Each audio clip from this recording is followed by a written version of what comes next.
leaders have started arriving in the Indian capital for the highly anticipated G20 Summit. The leaders of the world's major economies will be kicking off their discussions to coordinate policy on food security, debt problems, climate action, the war in Ukraine as well. US President Joe Biden has arrived in New Delhi. We've been getting you those latest images. President Joe Biden left for India on Thursday. His Air Force One has now landed in New Delhi, and in a short while from now, the US President will be holding a bilateral meeting with the Indian Prime Minister Narendra Modi. This is going to be Joe Biden's first presidential visit to India, and there is, of course, a lot to discuss between the two sides. Joe Biden arriving in India after there was a lot of uncertainty over whether the world's largest economy will be at the table for the G20 summit. This comes as the First Lady of the US, Jill Biden, earlier tested positive for COVID-19. That was on Monday. And following her test results, Joe Biden tested himself on Monday as well as Tuesday. And in those tests, his results for COVID-19 came out to be negative. And according to the White House, before Joe Biden was scheduled to leave for India, the US president tested negative for COVID-19. He will still be following the CDC guidelines as far as COVID-19 precautions are concerned. His arrival is significant in multiple ways when it comes to the agenda that the India and the US partnership really has on multiple fronts.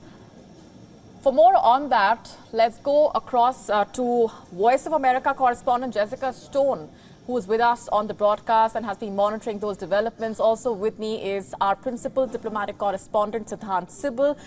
Jessica, let me come to you first. What are the expectations as far as this all-important bilateral meeting between US President Joe Biden and the Indian Prime Minister is concerned? Well, from the U.S. perspective, this president really wants to move the agreements forward that began and were announced in the June state visit of Prime Minister Modi to the White House. Of course, that includes the GE engine deal with Hindustan Aeronautics Limited to produce engines here in India with a GE design for the Indian Air Force. It also includes the drones that India is preparing to purchase from the United States. It includes some visa restrictions being lifted, H-1B visa specifically, a pilot program. And a number of other deliverables that began just 2 months ago. These two leaders are going to get together at the Prime Minister's residence just in the next half hour. As soon as we see President Biden come down those steps out of Air Force One, he'll be whisked away to the Prime Minister's residence for that single bilateral of his visit. He only has one bilateral meeting with any world leader, and that's with Prime Minister Modi here in the next hour or so. And then his schedule will take him into the G20 meetings on Saturday and very shortly on Sunday morning, where he's going to then go on to Vietnam. And that really brings in the other main objective, I think, for the Americans, and that is that they really want to build the partnership, both economically and from a security perspective with India, in terms of cooperating on Indo-Pacific security, whether that's maritime security, border security, and really create an opportunity, particularly because China is not here, in terms of its leader is not here, to take advantage of that space, if you will, that diplomatic space, to give the world an alternative to the way China is interacting with the rest of the world.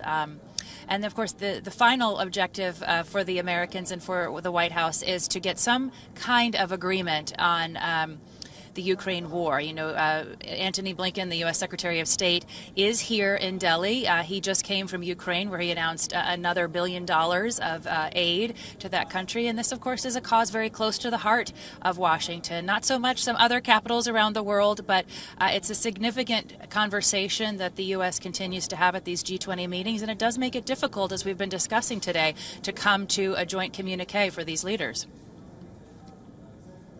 Right. Siddhant, let me just get you in on that point. What would India's priorities be as far as this bilateral meeting between the two sides is concerned, given that this will only be carrying forward the momentum that has been gained earlier in June with the Indian Prime Minister's state visit to the United States? Well, yes, carry forward the momentum is the larger focus, but on the table will be issues like making sure that there are work being done on nuclear reactors. Now we know that when the civil nuclear deal was signed in the 2008, it really did not saw any major practical investment by the American side. So now the focus is on smaller nuclear reactors, also the drone deal, and we know that how both sides are working together when it comes to the defense industry as well. Many of the announcements came during the Prime Minister's visit to United States, the state visit earlier this year to Washington, which saw the jet engine deal also being announced. But at the heart of this relationship is the strong bond, the living bridge between the two countries. There is huge and large number of members of the Indian diaspora. In fact, the Vice President is someone who has Indian ancestry, and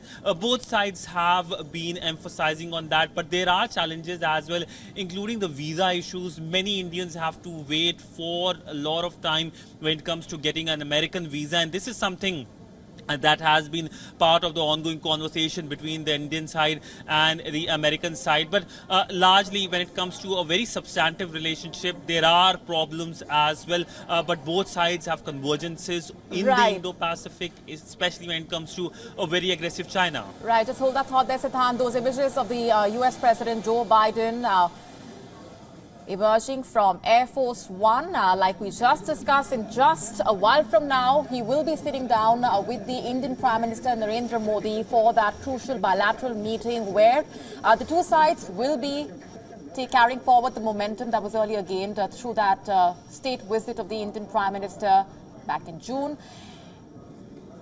US President Joe Biden's arrival in New Delhi for the G20 summit also had a question mark earlier in the week, remember, with US First Lady Jill Biden testing positive for COVID-19. But as per protocol, the American president did get tested. And after those test results came out to be negative is when his confirmation for his attending the G20 summit in person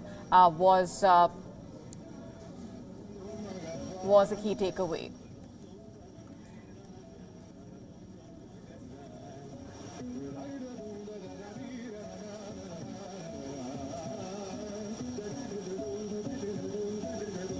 As we were just discussing, wide-ranging issues on the table when US President Joe Biden, in just a while from now, will be sitting down with the Indian Prime Minister Narendra Modi, given the fact that the two sides have emphasized on the way in which this partnership has panned out and the priorities and the potential that the two sides really have when it comes to a wide range of aspects of their relationship, which has only grown leaps and bounds over the past 1 year specifically. There we have the US President Joe Biden waving out as he arrives in New Delhi for the G20 summit. In just a while from now, he will be meeting the Indian Prime Minister Narendra Modi for the bilateral meeting.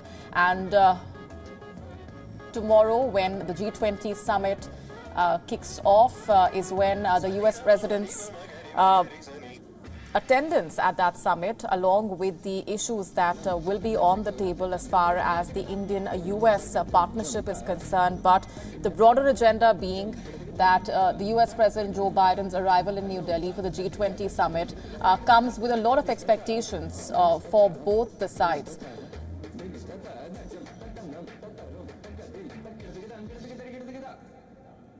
WION now available in your country. Download the app now. Get all the updates on the move.